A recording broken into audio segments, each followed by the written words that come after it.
ओम महर्षि रमण कथित उपदेश सार कर्तुराज्ञया प्राप्यते फलम कर्म किं परम कर्म तत्जड़म।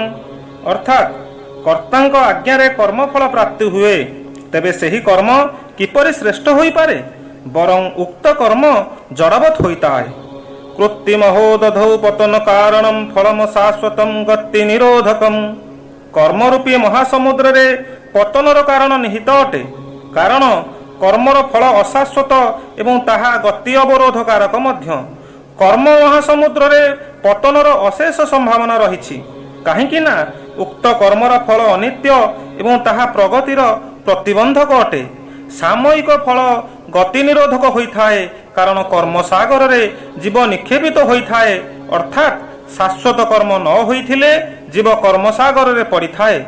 अशाश्वत कर्म ताकू सेई दिगकू नहीं जाई थाए। ईश्वरार्पितम नेच्छया कृतम चित्त शोधकम मुक्ति साधकम।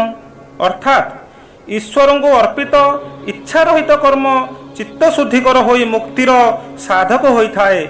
ईश्वर को अर्पित करा जाइथिबा कर्म इच्छा अबा आसक्ति रहित भाव रे करा जाइथिले चित्त शुद्धिकर होई मुक्तिर साधक होई जाए, अर्थात अंतकरण शुद्ध होई मुक्तिर सहायक होई जाए।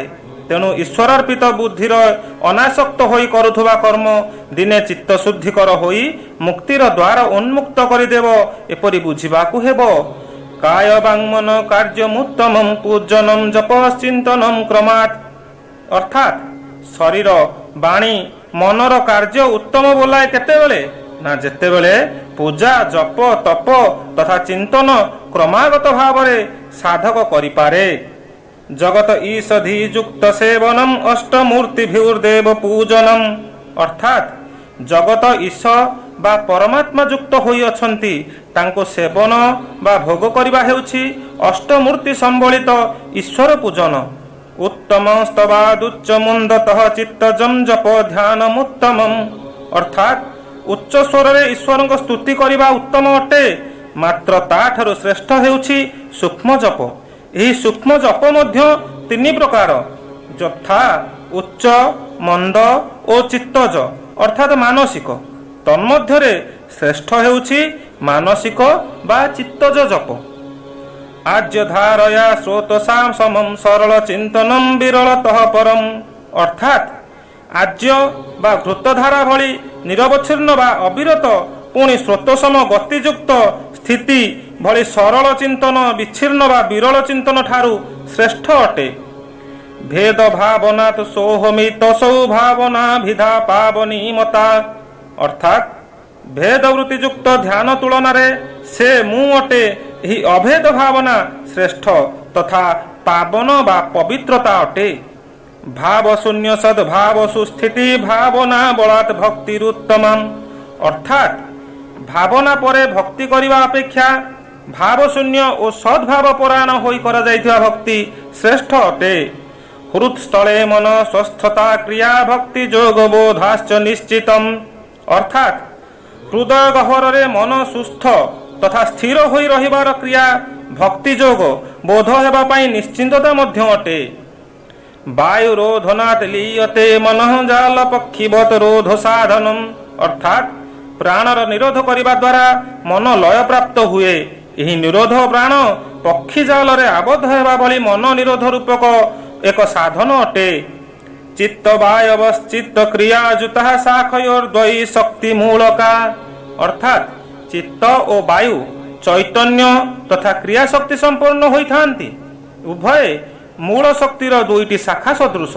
मन एवं प्राण उभय एक परमेश्वरंकर दुईटी शाखा भली अटंती। लय विनाशने उभय रोधने लयगतम पुनर्भवति नोमृतम। अर्थात मनोलय और मनोनाश क्रमश प्राण निरोध एवं मनोनिरोधर फल बा परिणति अटे। एमानंग मध्यरु लय प्राप्त होइथिबा मन प्रत्यागमन करि पारिले मध्य नाश प्राप्त मन आउ प्रत्यागमन करि पारे नाही। प्राण बंधनात् लीन मानसम एक चिंतनात् नाशमेत्यजः। अर्थात प्राण को बंधन करि पकाइबा द्वारा मन लय प्राप्त होई वस्तु चिंतन रे निमज्जित होइथाए। प्राण को नियमन बा नियमित भावे अवरोधन करिबा द्वारा ମନ ଲୟ ପ୍ରାପ୍ତ ହୁଏ ଅର୍ଥାତ୍ ଅପେକ୍ଷାକୃତ ଶାନ୍ତି ଲାଭ କରେ ଓ ଏକକ ସତ୍ ବସ୍ତୁ ଚିନ୍ତନରେ ଲୟ ହୋଇଯାଏ। ନଷ୍ଟମାନସୋତ୍କୃଷ୍ଟ ଯୋଗିନଃ କୃତମସ୍ତି କିଂ ସ୍ୱସ୍ଥିତି ଯଥା। ଅର୍ଥାତ୍ ଯେଉଁ ଯୋଗୀଙ୍କର ମନ ନାଶ ହୋଇଛି ଅର୍ଥାତ୍ ଲୟପ୍ରାପ୍ତ ହୋଇସାରିଛି ତାଙ୍କର ଆଉ କୌଣସି କର୍ତ୍ତବ୍ୟ ବା କାର୍ଯ୍ୟ ବାକି ରହିଯାଇଛି କି? ଅର୍ଥାତ୍ ନାହିଁ।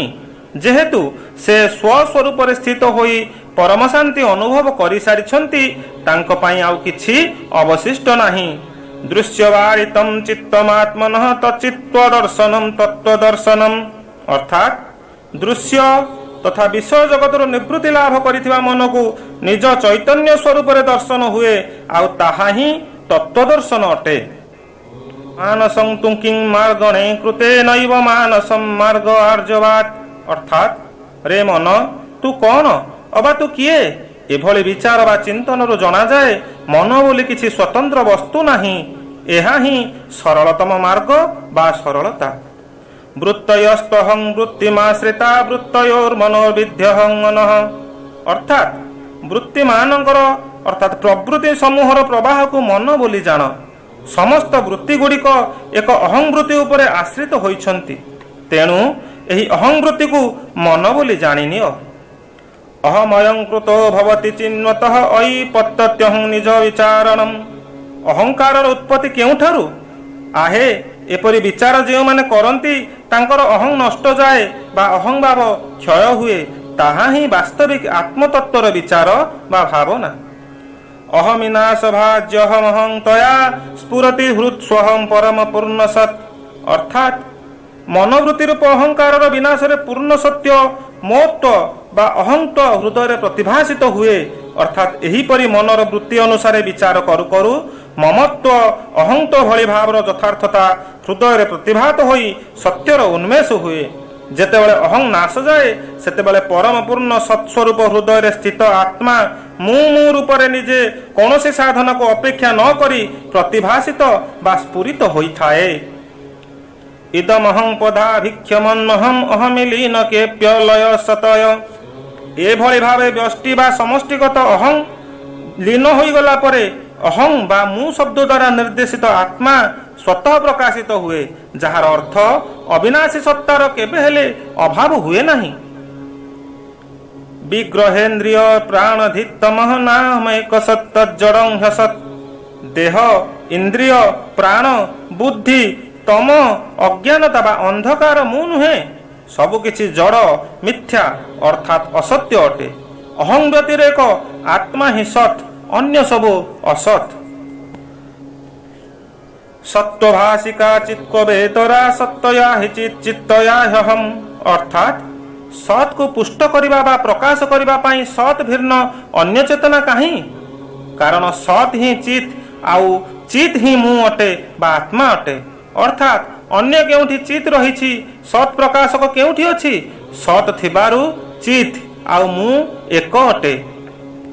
ଈଶ ଜୀବୟୋର୍ବେଶ ଭିବିଧା ସତ୍ସ୍ୱଭାବତୋ ବସ୍ତୁ କେବଳମ୍।